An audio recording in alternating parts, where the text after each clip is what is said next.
Tapi secara virtual gift aku yang lebih unggul, bukan begitu? Grand Final Dangdut Academy 7 resmi berakhir. Tasya dinobatkan sebagai juara setelah unggul dari Valen Pamekasan lewat perolehan virtual gift yang lebih tinggi.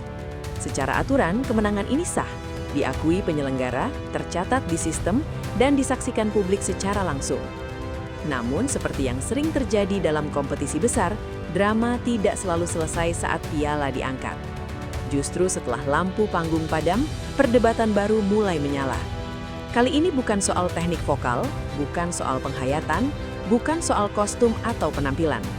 Polemik bergeser ke satu hal yang jauh lebih sensitif. Nama-nama pengirim virtual gift bernilai fantastis, para Disultan. Di media sosial muncul pertanyaan yang terus berulang.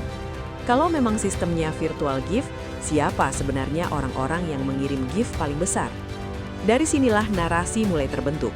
Sebagian netizen melihat ini sebagai bukti dukungan nyata, sementara sebagian lain menganggap ada hal yang perlu dipertanyakan. Bahkan ada yang melempar istilah yang sensitif, meskipun sampai saat ini tidak ada bukti resmi yang menguatkan tuduhan tersebut. Dan di titik ini, kemenangan Tasya tidak lagi diperdebatkan dari panggung, melainkan dari ruang opini publik yang jauh lebih liar.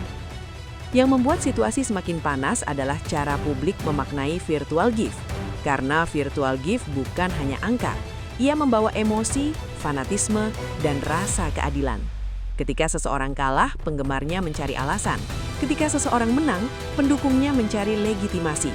Dan virtual gift menjadi pusat pertempuran dua emosi itu. Di DA7, sistem memang memberi kuasa penuh kepada penonton lewat gift. Artinya, pemenang ditentukan oleh seberapa besar dukungan yang masuk. Secara mekanisme ini sah, tapi secara emosi tidak semua penonton siap. Mereka terbiasa melihat juri sebagai penentu kualitas. Sekarang yang menjadi penentu adalah angka. Maka ketika angka itu datang dari pengirim yang tidak familiar, imajinasi publik pun bekerja. Nama-nama di Sultan mulai dibicarakan bukan sebagai donatur, melainkan sebagai faktor penentu. Dan ketika faktor penentu dianggap tidak jelas, muncullah spekulasi. Pada akhirnya, polemik ini bukan menyerang hasil secara aturan, melainkan menyerang rasa publik tentang keadilan kompetisi. Bagi sebagian orang, kompetisi harus menilai kualitas. Tapi bagi sistem DA7 sekarang, kompetisi menilai dukungan. Disinilah benturan besar itu terjadi. Netizen mulai menyoroti nama-nama pengirim gift bernilai fantastis yang terdengar random, asing, dan tidak dikenal sebagai komunitas pendukung aktif di media sosial. Ini yang memicu spekulasi. Banyak yang bertanya, kenapa nama-nama itu tidak pernah terlihat ikut kampanye dukungan? Kenapa tidak muncul di komunitas fanbase? Kenapa seolah tiba-tiba muncul dengan gift bernilai sangat besar? Namun di sisi lain, dalam budaya digital, fenomena ini sebenarnya tidak aneh. Banyak orang memang memilih anonim. Banyak akun menggunakan nama unik, singkatan atau nama yang tidak mencerminkan identitas aslinya. Bahkan ada yang sengaja tidak ingin dikenal karena alasan privasi. Dalam platform live streaming, nama pengirim gift sering tidak familiar. Ada yang membuat akun baru khusus untuk mendukung. Ada yang tidak ingin identitasnya dilacak. Ada juga yang sekadar ingin membantu tanpa dikenal. Masalahnya, ketika nilai gift sangat besar, publik sulit percaya semuanya murni. Kecurigaan bukan lahir dari bukti, tapi dari ketidakbiasaan. Dan di era media sosial, ketidakbiasaan sering dianggap sebagai kejanggalan. Padahal belum tentu. Namun begitu narasi The Sultan misterius terbentuk, publik mulai membangun teori sendiri. Dan teori itu berkembang cepat, melampaui fakta yang sebenarnya masih minim. Disinilah yang paling berbahaya. Awalnya pertanyaan wajar, siapa pengirim gift besar? Tetapi perlahan pertanyaan itu berubah menjadi narasi, The Sultan menentukan juara. Ketika narasi itu terbentuk, semua hal mulai ditarik ke arah sana. Bukan hanya angka, tapi waktu pengiriman, pola gift, bahkan gerakan kamera di panggung pun ikut dianalisis. Netizen mulai mencocokkan jam, membandingkan momen naiknya angka, lalu menyimpulkan seolah ada gerakan terstruktur. Padahal dalam sistem virtual gift, dukungan memang bisa datang bertubi-tubi di momen tertentu, apalagi saat klimaks acara. Fans biasanya akan all in di menit-menit terakhir. Fenomena lonjakan gift itu wajar, namun karena publik sudah terlanjur curiga, lonjakan dianggap sebagai bukti. Dan ketika seseorang mulai percaya pada satu teori, semua hal di sekelilingnya akan terlihat mendukung teori itu. Inilah yang membuat isu The Sultan berkembang liar. Mereka bukan lagi sekadar penonton yang memberi dukungan, tetapi dianggap sebagai kekuatan tak terlihat yang mengubah arah kompetisi. Dan di titik itu, perdebatan bukan lagi soal Tasya dan Valen, melainkan tentang kepercayaan publik terhadap sistem DA7. Saat spekulasi semakin luas, publik mulai menyeret nama besar, Lesti Kejora. Lesti adalah juri sekaligus juara Dangdut Akademi pertama. Namanya punya bobot moral. Karena itu netizen mulai bertanya-tanya, apakah Lesti tahu siapa di balik nama-nama random di Sultan? Apakah Lesti diam karena mengetahui sesuatu?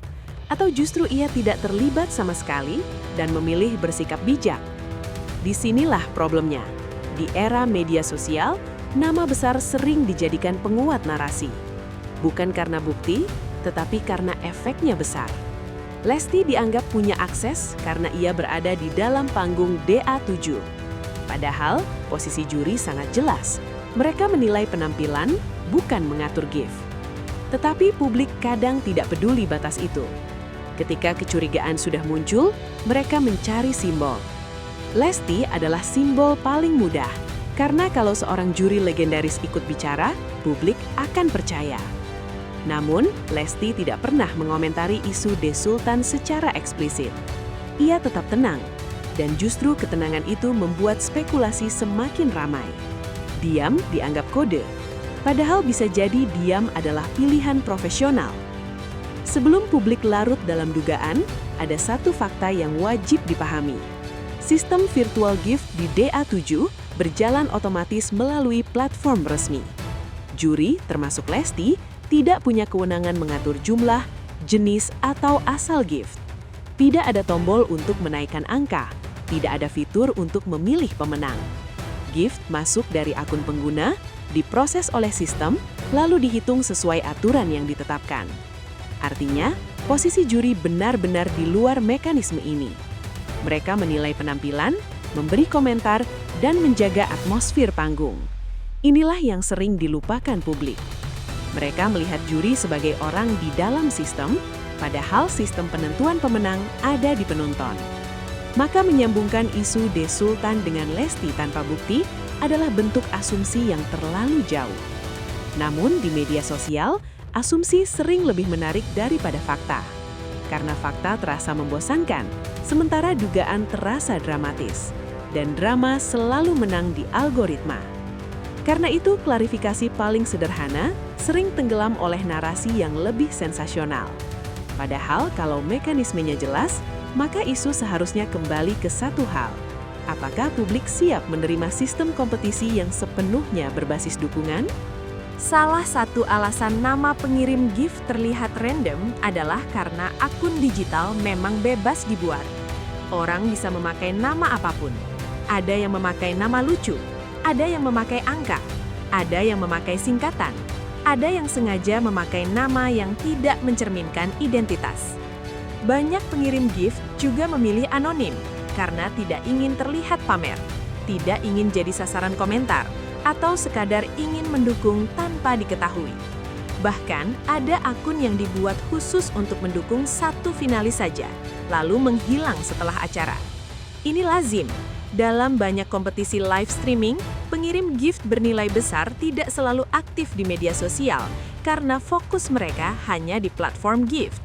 Ini bukan bukti kecurangan, ini budaya digital. Yang membuat publik tersentak adalah angka gift yang besar. Nama random tidak masalah kalau gift kecil, tapi nama random dengan gift fantastis langsung memicu curiga. Dan dari situ, imajinasi publik bekerja. Padahal penjelasannya bisa sesederhana, orang kaya bisa muncul tanpa harus jadi seleb atau admin fanbase. Mereka mungkin tidak pernah ikut komentar, tapi mereka bisa all in dalam bentuk gift. Dan selama tidak melanggar aturan, dukungan itu sah. Ini yang membuat polemik sulit reda. Gift di DA7 bukan hanya angka, ia menyentuh harga diri fanbase. Ketika finalis favorit kalah, penggemarnya merasa perjuangan mereka sia-sia. Ketika finalis favorit menang, penggemarnya merasa kemenangan itu harus dihormati. Maka lahirlah perang narasi. Satu pihak mempertanyakan, pihak lain membela mati-matian. Dalam kondisi seperti ini, The Sultan menjadi simbol paling mudah. Mereka yang menentukan. Dan ketika simbol itu dianggap tidak jelas, publik mulai mencari kambing hitam. Disinilah nama juri, panitia, hingga tokoh terkenal mulai diseret. Ini pola yang berulang di banyak kompetisi. Saat hasil tidak sesuai harapan semua pihak, akan muncul teori. Teori berkembang bukan karena fakta baru, tapi karena emosi lama yang belum selesai. Dan emosi itu diperkuat oleh algoritma sosial media. Konten yang memancing konflik akan lebih cepat viral. Pada akhirnya, isu The Sultan bukan hanya soal siapa pengirimnya, tapi soal bagaimana publik menerima perubahan dari kompetisi yang berbasis penilaian menjadi kompetisi yang berbasis dukungan digital. Yang menarik, Lesti tidak terpancing. Ia tidak membuat klarifikasi emosional. Ia tidak meladeni spekulasi. Ia tetap profesional. Komentarnya tetap soal kualitas, bukan soal angka. Sikap ini bisa dibaca sebagai kedewasaan. Ia paham bahwa menanggapi dugaan tanpa dasar hanya akan memperpanjang api. Ia juga paham bahwa yang paling rentan bukan juri, tetapi peserta. Karena ketika isu melebar, yang terkena dampak psikologis paling besar adalah finalis yang namanya dikaitkan dengan hal di luar kemampuan mereka. Lesti seolah memilih melindungi suasana, bukan membela diri. Namun publik yang sudah panas sering tidak melihat ini sebagai kebijaksanaan, melainkan sebagai tanda. Diam dianggap tahu sesuatu. Padahal, diam juga bisa berarti tidak mau ikut memperkeruh. Dan sikap Lesti yang tenang sejalan dengan rekam jejaknya sejak dulu, tidak mencari panggung dari kontroversi. Ia fokus pada karya, pada proses, dan pada masa depan dangdut. Dalam situasi seperti ini, profesionalitas sering kalah viral dibanding kecurigaan. Tapi profesionalitaslah yang menjaga marwah kompetisi tetap berdiri. Kesimpulannya, Tasya adalah juara DA7 secara sah, berdasarkan aturan yang berlaku. Valen adalah finalis kuat yang membanggakan. Dan The Sultan, siapapun mereka, adalah bagian dari mekanisme dukungan penonton dalam sistem virtual gift.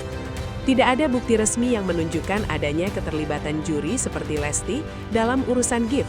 Lesti tidak punya akses mengatur, tidak punya wewenang menentukan, dan tidak punya peran dalam hitungan virtual gift. Namun polemik ini tetap terjadi karena publik sedang beradaptasi dengan era baru. Era ketika dukungan digital menentukan hasil. Jika dulu juara dianggap lahir dari suara, kini juara lahir dari kombinasi suara dan kekuatan dukungan. Apakah itu salah? Tidak, selama itu aturan. Tapi apakah semua orang siap menerima? Itu yang sedang diuji. Pada akhirnya, juara sejati bukan hanya soal menang di satu malam. Juara sejati adalah siapa yang mampu bertahan di industri, menghasilkan karya, dan dicintai dalam perjalanan panjang. Jika Tasya mampu membuktikan lewat karya setelah DA7, maka label apapun akan runtuh sendiri. Dan jika publik ingin sistem lebih seimbang, maka diskusi harus diarahkan pada mekanisme, bukan menyeret nama yang tidak punya akses. Karena dangdut akan terus hidup, dan perubahan zaman tidak bisa dihentikan. Yang bisa dilakukan hanya menyesuaikan dengan lebih bijak.